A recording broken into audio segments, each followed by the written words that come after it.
Well, we've heard about getting involved and engaged at the community level there in a city, nation's fourth largest city. But let's expand it a little bit to the issue of impacting your entire state. And helping me to talk about this is Dr. Mark Harris. He is the pastor of First Baptist Church in Charlotte, North Carolina, and JC Church. He is a pastor of Victory in Truth Ministries outside of Columbus, Ohio. Pastors, welcome. Come on in. Mark, good to see you. Good to see you. JC. Good to see you. Mark, I want to start with you because you led an effort there in Charlotte very similar to the legislation we saw there in Houston, Texas, an ordinance that would have given special rights to people based upon their sexual behavior and orientation. And you did this as you began to build up these culture impact teams. Tell us a little bit about that. Well, it was fascinating because it did come. The timing fell in conjunction with when we were just beginning to get culture impact teams started across not only Charlotte but across the state. When I got a call one day from a church member who actually made me aware that this was about to happen before our city council. And so we were able to get some calls together, pull pastors together. It was a great launch, to be honest with you, about culture impact teams and what could happen. And the folks began to come together, rallies were planned, we got websites up and where folks could sign petitions. And I'm telling you, we put forth a lot of effort. But yet, at the end of the day, God reserved the glory and honor all for Himself as He should, and did. And what was really amazing about that is when the vote was taken, it came back. What every political analyst would have said would have been a 7-4 vote in favor of that ordinance. It actually failed 6-5 that very evening. And it was just the hand of God that worked in a miraculous way. And it just taught me again and again that just what you've been talking about this morning, when we pray together, when we work together, we see God do awesome things. And it's amazing when we have that presence where we're engaged. But JC, before I come to you about what's happening in Ohio, the Buckeye State, I want to talk a little bit about the importance of the culture impact teams, because oftentimes as Christians we get alarmed when the bell rings and we run to the engagement, but then as soon as we prevail, like you did in North Carolina, we go back home. Mm-hmm.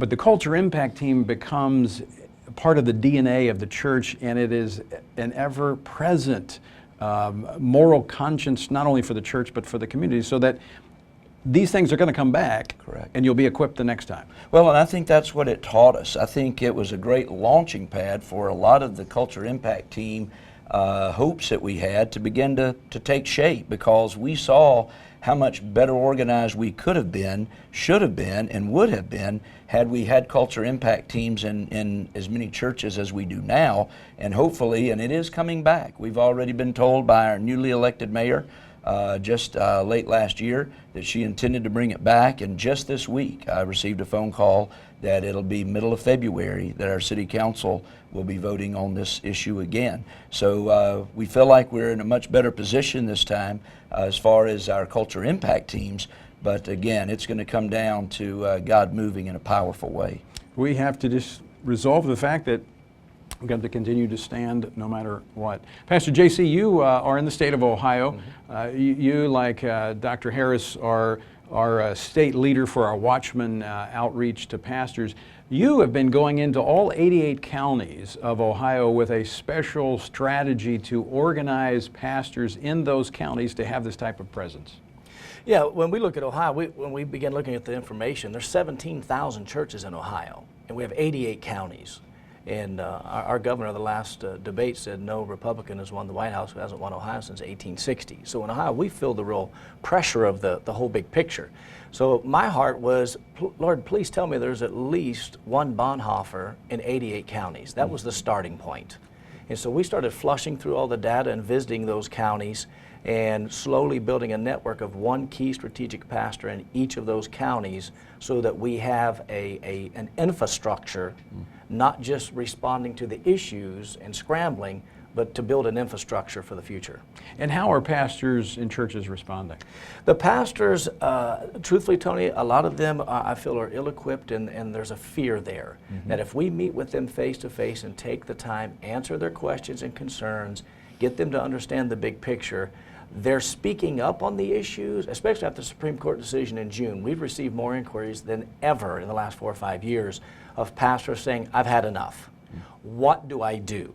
It's really a matter of getting them engaged, equipping them, and empowering them so that we can respond. What's the appetite you're seeing for the culture impact teams, for the churches that are they hungry for this type of tool, resource? We are seeing it, and I think to JC's point, perhaps the decision in June became somewhat of lighting of the fire. We know that we've been going across North Carolina in 10 different locations across the state. Our goal is initially to try to identify at least 10 churches in every county. There's 100 counties in North Carolina, and if we could find just 10 that would be willing to have a pastor that would step up and lead his church, that would give us 1,000 culture impact teams. And I'm going to tell you, 1,000 culture impact teams in a state like North Carolina could radically affect the entire local, state, question. and national politics. Yeah, we're going in to this see country. some stories here in a bit about how culture impact teams have literally transformed communities. But there's something different about this wave of engagement that we're seeing in this day as opposed to maybe something we've seen in our past. There is a clear understanding that this is not, you heard it from Dr. Floyd earlier, this is not just political, it's not just cultural. We understand, and I know that those that came before us understood this too, but we're leading with this. We understand that this is spiritual in nature, that America doesn't have a political problem, it has a spiritual problem. In Ohio, you have a program going on that addresses that very issue, the Ohio 714. Tell our viewers about that. Well, what happened on that issue, Tony, we received a phone call from CBS about a month before the Supreme Court decision saying how critical Ohio is and are the pastors going to do anything? So that's when we came up with the concept of Ohio 714. And what we did is a prayer gathering on the steps at the state capitol, and we invited every evangelical leader. Ronnie Floyd came in. We had almost every major denomination you could imagine involved in a 90-minute prayer segment. There was no preaching, no singing, and if we can see prayer as a form of worship, if we can't worship together, we won't walk together. If we don't worship together, we will not war together. So we sounded the alarm, and that's what I think's happened and is happening across America. Is the alarm has gone off. There's an awakening taking place. What we are trying to do with the Ohio 714 is alignment for assignment so there can be action throughout the state. So what we did is had 5-minute prayer segments for 90 minutes with 18 state evangelical leaders at the state capitol, and this year we're doing it again in June, and we're doing 6 of those in the 6 major cities using the regional key influential evangelical leaders throughout the state to come together in a prayer initiative that we call Ohio 714. Wow, that's exciting. It really is.